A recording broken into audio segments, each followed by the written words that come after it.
عمار آباد اس دنیا سے چلا گیا، لیکن ہزاروں سوال چھوڑ گیا۔ اس ملک کے لیے، اس ملک کی عوام کے لیے، امیر کے لیے، غریب کے لیے، سب کے لیے، ظالم کے لیے، مظلوم کے لیے۔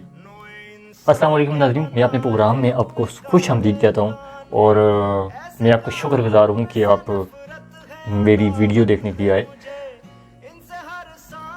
ناظرین، اس ملک میں نہ جانے دن میں کتنے ہی عمار اس دنیا سے تڑپ تڑپ کر چلے جاتے ہیں، جن کا شاید کوئی پوچھنے والا ہی نہیں ہوتا۔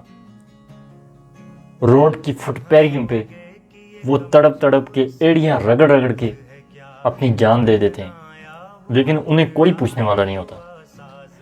لیکن عمار سرفرست اس لیے ہے کہ شاید ان کے والد نے اتنی جدوجہد کی تھی کہ وہ دنیا کے سامنے آئے، اور لوگوں کو پتہ چلا کہ یہ ایک کارکن ہے کسی پارٹی کا، یا ملکی نمائندہ ہے، یا آپ جو بھی کہہ سکتے ہیں۔ مجھے انتہائی افسوس ہے اس بچے کی موت کا، کہ ٹھیک ہے مرنا تو ہم سب نے، لیکن مجھے جس بات کا افسوس ہے وہ یہ ہے کہ ایک بچے کو جو ذہنی طور پہ ڈسیبل ہو چکا تھا، ماں باپ کے صدمے میں، اپنی دادی کے صدمے میں، اس بچے کو اس حالت میں کہ وہ آخری وقت تک تڑپتا رہا اپنے والدین سے ملنے کے لیے، لیکن ظالموں نے اسے ایک ملاقات تک نہیں کرنے دی۔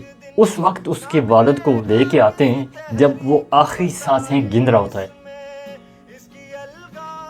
اس بات کا انتہائی افسوس ہے، اور یہ سوالیہ نشان بن چکا ہے ہماری عدالتوں پر۔ اگر اس حالت میں ایک چھوٹے سے پھول کو عدالت انصاف نہیں دے سکی، دیکھیں فتنے، فساد، جھگڑے، لڑائی، پارٹیاں، یہ وہ، الیکشن، یہ سب ہوتے رہتے ہیں اور ہوتے رہیں گے، لیکن اس حد تک ظلم کی انتہا کر دینا یہ ناقابل برداشت بات ہے۔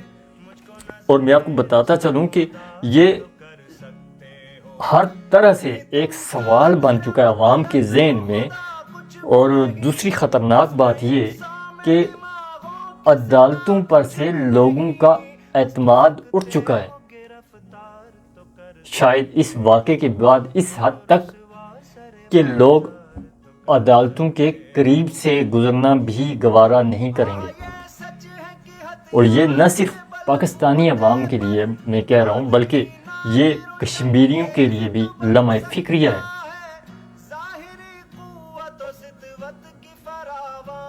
کشمیریوں کے ذہن میں بھی یہ سوال ابھی اٹھتا ہے کہ عدالت اگر ایک بچے کو اس کے ماں باپ سے نہیں ملوا سکی، تو کیا کشمیریوں کو 100 سال کے قریب ہونے کو آئے، جو اپنے خاندانوں سے بچھڑے ہوئے ہیں، ان کو کیا ملے گی؟ یقیناً آپ کے ذہن میں بھی یہ سوال ہوگا۔ اس کے بعد ایک اور بات جو انتہائی قابل اعتراض، قابل مذمت بات ہے، وہ یہ ہے کہ اس بچے کو لے کر، اس کے بچھڑنے کو لے کر سوشل میڈیا پہ جو بحث پائی گئی وہ انتہائی افسوسناک تھی۔ وہ اس طرح سے افسوسناک تھی جناب کہ پارٹیوں کے کارکنان جو ایک دوسرے کو کم تر دکھانے اور خود کو ابتر دکھانے کی کوشش میں لگے ہوئے تھے۔ ہر ایک یہ سوچ رہا تھا کہ شاید میں جیت جاؤں۔